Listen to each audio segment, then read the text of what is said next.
आखिर हो क्या रहा है? आज किसी को कोई फ्री में बालू नहीं मिलता है। मंत्री जी भले बोल दिया, लेकिन वास्तविकता क्या है? महंगी दामों में मिलता है, क्योंकि थाने वाले बालू के ट्रैक्टर को तभी पार होने देते हैं जिनका सेटिंग वहां तक होता है। माननीय सदस्य, मैं ध्यान में है अध्यक्ष महोदय, रोकने का इच्छा नहीं है, मैं जल्दी ही आसन का मजबूर आपकी बात मैंने इसलिए समय नहीं पूछा था आपको। और आखिरी में मैं एक बात जरूर कहूंगा कि मैया योजना की काफी चर्चा हुई। सदस्य प्रदीप यादव जी, उन्होंने काफी बड़ी बड़ी बातें बोले कि नकल करते, लेकिन वास्तविकता क्या है अध्यक्ष महोदय? अगर ये मैया सम्मान योजना के नाम से सरकार ने यहाँ चलाई, तो हमारी मध्य प्रदेश की सरकार ने 2023 से ही लड़ली बहना योजना चलाई, तो क्या उसकी नकल कहा जाएगा क्या? अगर नकल भी कोई अच्छे चीजों की होती है तो उसको हमें अच्छा ही मानना चाहिए। लेकिन एक सुझाव मैं वित्त मंत्री जी को जरूर देना चाहूंगा कि भाई इस प्रदेश के अंदर में आपने महिला सम्मान योजना के तहत मां बहनों को आप 2500 रुपया दे रहे हैं, लेकिन जो महिलाएं विकलांग है, जो महिलाएं विधवा है, जो महिलाएं वृद्ध है, वो सबसे अधिक जरूरतमंद है। 1000 तो आप दे रहे हैं, उनको और 1500 रुपया बढ़ा दीजिए। हमारी ओर से आपको, मैं वित्त मंत्री जी को, मुख्यमंत्री जी को मैं सार्वजनिक रूप से बधाई दे दूंगा, लेकिन आप ये जरूर घोषणा करें। और इसलिए मैं विशेष न करते हुए, क्योंकि समय का भी मैं ध्यान रख रहा हूं, हमारे बाद में भी पकता है, लेकिन आपने हमें समय दिया, उसके लिए आपको बहुत बहुत धन्यवाद। माननीय, अभी बहुत लंबा सत्र भी चलना है और आज मैं इस उत्तर में कोशिश करूंगा कि बहुत संक्षिप्त में बातों को रखूं, क्योंकि इस बार लगभग राज्यपाल जी ने अब तक के अपने अभिभाषण में सबसे अधिक अभिभाषण सदन के समक्ष रखा। इससे स्पष्ट है कि अध्यक्ष महोदय, सरकार की मंशा, सरकार की सोच, सरकार की आने वाला समय की दिशा और इससे पहले हुए सरकार के द्वारा राज्य के चहुमुखी विकास की नींव किस तरीके से रखी गई है। और स्वाभाविक है अध्यक्ष महोदय, कार्य बड़े होंगे, अधिक होंगे तो अधिक बातें रखी जाएंगी। और लगभग सभी बातें आई, लेकिन हमारे विपक्ष के लोग अपने आचरण के अनुरूप सत्ता पक्ष को जितना बुरा भला कहना है, जितना उनका कटाक्ष करना है, अपना दायित्वों का निर्वहन कर रहे थे। मैं भी सुन रहा था और हमारे कुछ पुराने सदन के मैच्योर्ड वयोवृद्ध सदस्य तो इस तरीके से पके हुए हैं कि सरकार की कोई भी कार्य इनको अच्छा नहीं लगता, चाहे सामाजिक सुरक्षा के संदर्भ में सरकार के द्वारा की जा रही कार्य हो, चाहे शिक्षा के क्षेत्र में हो, चाहे स्वास्थ्य के क्षेत्र में हो, चाहे किसानों के लिए, मजदूरों के लिए, कोई भी काम इनको अच्छा नहीं लगता। और मुझे लगता है कि 2 दिन के इस वाद विवाद में कोई एक उपलब्धि सरकार की ये बताने के लिए तैयार नहीं।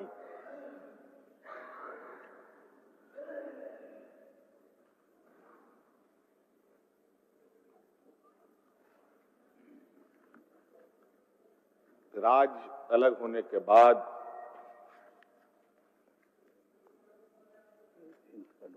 आप सभी मान्यों ने, जो आज विपक्ष में बैठे हैं, आप लोगों ने इस राज्य को ऐसे कीचड़ में धकेला था कि आज उस कीचड़ से इस राज्य को निकालते निकालते हम लोगों के पसीने छूट गए। और आज इस राज्य की जनता को मौजूदा सरकार पर, चाहे वो किसी भी वर्ग का हो, उम्मीद ही नहीं बल्कि विश्वास है। और इसी विश्वास और उम्मीद के बदौलत आज फिर से हमें इस राज्य की सत्ता हमारे हाथों में दिया है। नहीं तो अध्यक्ष महोदय, ये जो हमारे विपक्ष के समूह है, ये इतने बाचाल किस्म के समूह है कि अपने बातों से, अपने लक्ष्यदार वचनों से सीधे सरल गरीब, गुरबा और आदिवासी दलितों की तो बात ही छोड़े, जो निरीह कमजोर है, उनके सामने एक ऐसा पर्दा खड़ा करते हैं कि आपको दिखाई नहीं देगा कि पर्दे के पीछे कितना बड़ा घालमेल चलता है।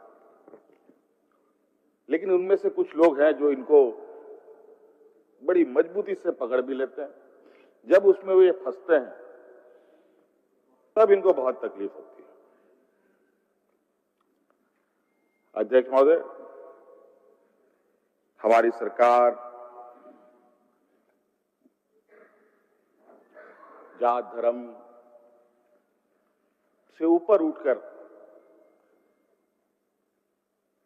इस राज्य के हर वर्ग, हर समाज के वर्गों को एक नजर से और एक समान अधिकार उन तक पहुंचाने का हम लोगों का संकल्प है। अध्यक्ष महोदय, आज हमारे कोई ऐसे योजना नहीं है जो योजना किसी जाति धर्म को बांटता हो। हाँ, ये जरूर है जो कमजोर है उसको थोड़ा प्राथमिकता जरूर सरकार देने का प्रयास करती है।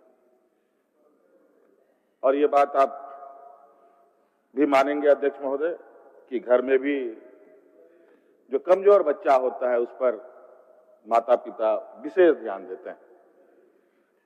तो अध्यक्ष महोदय, ये राज्य का जो सामाजिक ताना बना है, यहाँ के आदिवासी दलित पिछड़े लोग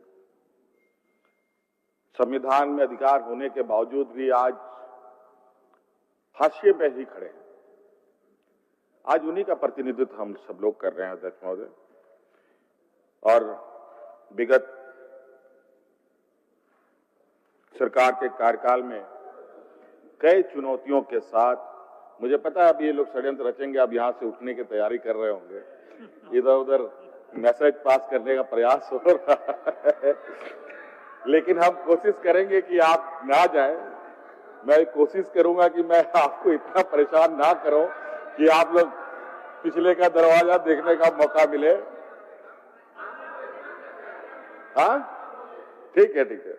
मैं कोशिश करूंगा कि अपने भाषण में इतनी संयमता रखूं कि आपको जाने का मौका ना दूं। लेकिन होता क्या है कि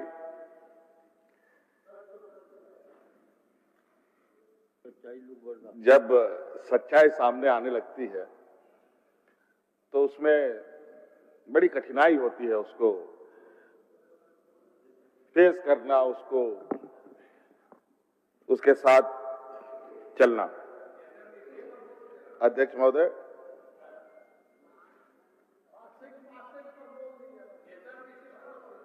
देखिए, ये पासिंग की बात वो भी मैं करूंगा क्योंकि तिवारी जी भी बहुत मजे हुए खिलाड़ी हैं, ऐसे कोई नया कच्चा खिलाड़ी नहीं है।